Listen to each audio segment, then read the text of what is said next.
नमस्कार। प्रांजल ज्ञान गंगा में आप सभी का स्वागत है। हम संक्षिप्त महाभारत का पाठ कर रहे हैं जिसमें कि वन पर्व चल रहा है। कल हमने अगस्त्य ऋषि और लोपामुद्रा की कथा को पढ़ा था। आज हम परशुराम के तेजोहीन होने तथा पुनः तेज प्राप्त करने की कथा को पढ़ेंगे, जो कि इस प्रकार है। वैशंपायन जी कहते हैं, राजन, महर्षि लोमश की यह बात सुनकर महाराज युधिष्ठिर ने भाइयों और द्रौपदी के सहित उस तीर्थ में स्नान करके अपने पितर और देवताओं को संतुष्ट किया। उसमें स्नान करने से उनका शरीर और भी कांतिमान प्रतीत होने लगा और वे शत्रुओं के लिए दुर्जय हो गए। फिर पांडु नंदन युधिष्ठिर ने लोमश जी से पूछा, भगवान, कृपा करके बताइए कि परशुराम जी के शरीर का तेज क्यों क्षीण हो गया और वह उन्हें फिर किस प्रकार प्राप्त हुआ। लोमश जी बोले, महाराज, मैं आपको भगवान श्री राम और मतिमान परशु जी का चरित्र सुनाता हूँ। आप सावधान होकर सुनिए। महात्मा दशरथ जी के यहाँ पुत्र रूप से स्वयं भगवान विष्णु ने ही रावण वध के लिए राम अवतार धारण किया था। दशरथ नंदन श्री राम ने बाल्यकाल में ही अनेकों अद्भुत पराक्रम किए थे।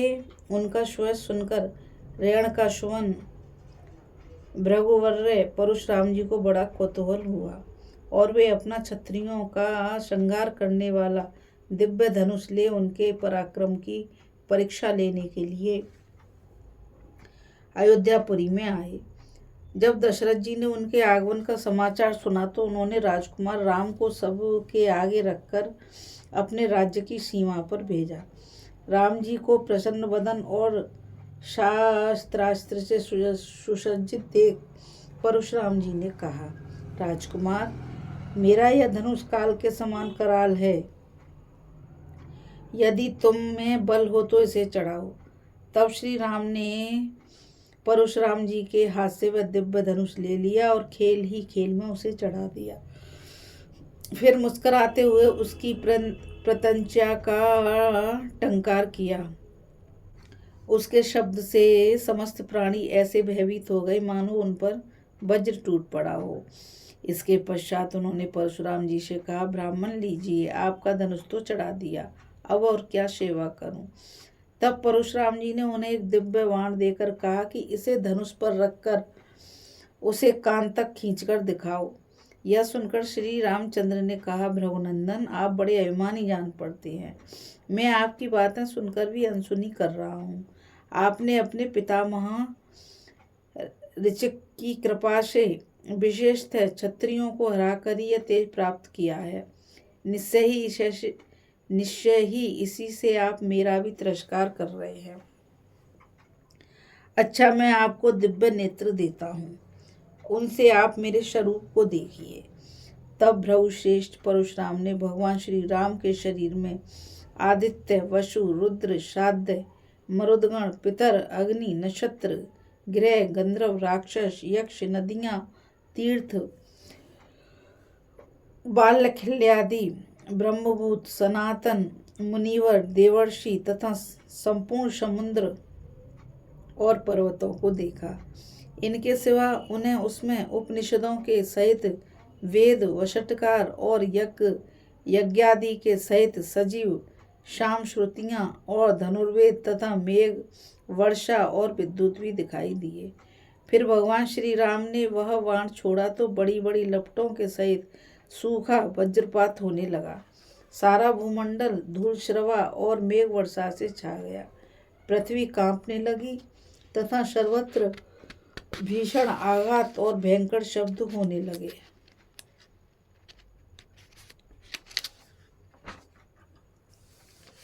रामचंद्र जी की भुजाओं से छूटे हुए उस बाण ने परशुराम जी को भी व्याकुल कर दिया और केवल उनका तेज हरकर वे फिर राम जी के पास लौट आया।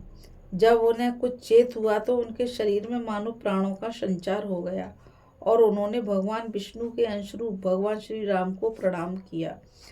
फिर उनकी आज्ञा पाकर वे महेंद्र पर्वत पर चले गए और बड़े श्रांत एवं लज्जित होकर वहां रहने लगे। इस प्रकार 1 वर्ष बीत जाने पर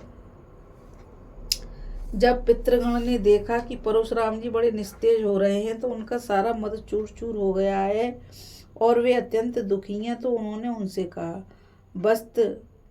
वत्स, तुम्हें साक्षात विष्णु के सामने जाकर जैसा बर्ताव किया वह ठीक नहीं था। वे तीनों लोकों में सर्वदा ही पूजनीय और माननीय हैं। अब तुम जाकर बधुसरकृता नाम की पवित्र नदी में स्नान करो। सतयुग में तुम्हारे प्रपितामह भृगु ने दीपोत नामक तीर्थ में बड़ी तपस्या की थी। उसमें स्नान करने से तुम्हारा शरीर पुनः तेजस्वी हो जाएगा। पितरों के इस प्रकार कहने से परशुराम जी ने इस तीर्थ में स्नान किया और ऐसा करने से उन्हें पुनः खोया हुआ तेज प्राप्त हो गया। महाराज, परम पराक्रमी परशुराम जी ने इस प्रकार विष्णु भगवान से अड़कर अपना तेज खो दिया था, सो इस तीर्थ में स्नान करके प्राप्त किया। बोलो श्री राजा रामचंद्र की जय। अभी हम कथा में परशुराम जी के तेजहीन होने की कथा को पढ़ रहे थे और अब हम व्रतवध और अगस्त्य जी के समुद्र शोषण के वृतांत की कथा को पढ़ेंगे। इस कथा में बस इतना ही। मुझ गीता रावत को आज्ञा दीजिए। फिर मिलेंगे एक नई कथा के साथ।